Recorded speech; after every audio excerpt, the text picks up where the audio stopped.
Change the inside, change the outside. We're carrying this idea across the country with us. It must mean something, but how deep does it really go? Change the inside, change the outside highlights the profound connection between our internal state, our thoughts, emotions, and beliefs, and the external reality we experience. It tells us that by transforming our inner world, we influence and reshape the outer world we interact with, and the concept is widely recognized in philosophy, psychology, and various spiritual teachings as a key to personal growth, social progress, and human flourishing.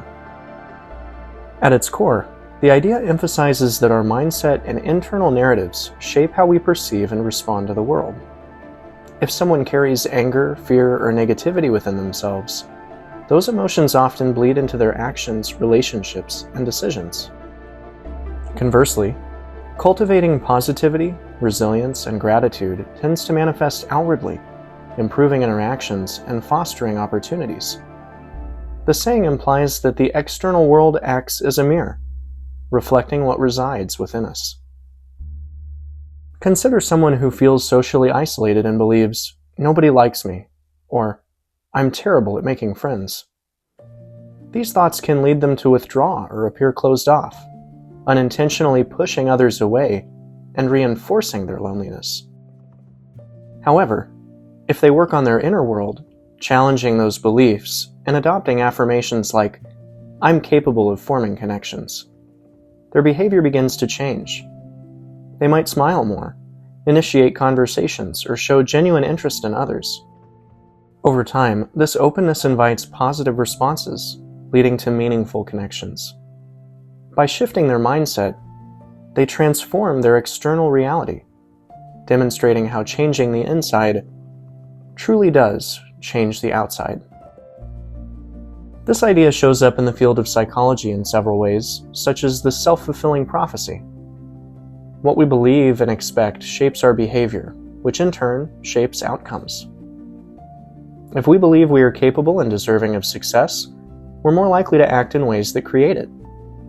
And in cognitive behavioral therapy, patients are taught to challenge negative thought patterns and replace them with constructive ones, effectively changing their internal dialogue to achieve external results.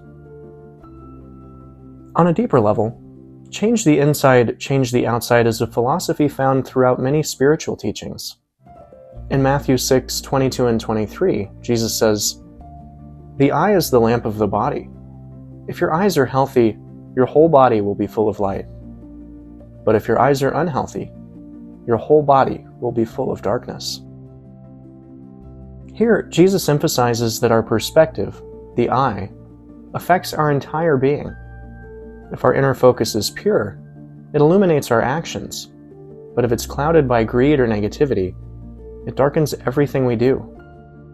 Jesus is telling us that inner transformation is essential for living a life that reflects God's light outwardly.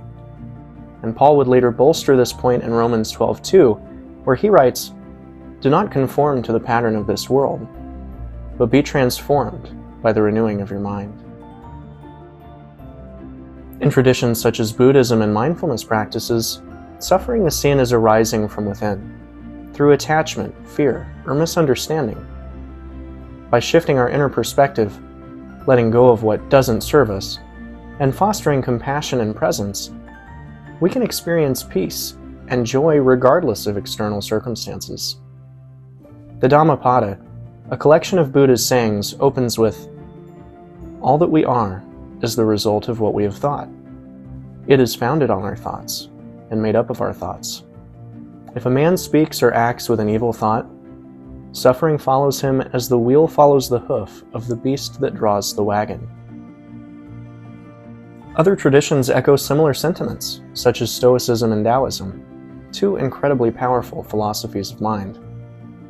The Roman Emperor Marcus Aurelius journaled to himself, "The happiness of your life depends upon the quality of your thoughts," along with, "The soul becomes dyed with the color of its thoughts." And in chapter 37 of the Tao Te Ching, Lao Tzu explores the farthest reaches of this idea, stating, "When there is no desire, all things are at peace. It's important to clarify that this idea isn't about denying external challenges or pretending everything is fine when it isn't. Instead, it's about recognizing that while we can't always control what happens to us, we can control how we respond to it. By focusing on internal transformation, building resilience, fostering gratitude, nurturing growth, and inculcating love, we empower ourselves to shape a better external reality. Ultimately, change the inside, change the outside reminds us that lasting change begins within. It invites introspection and encourages us to take responsibility for our thoughts and emotions, knowing they hold the power to transform not just how we see the world, not just how the world responds to us, but the world itself.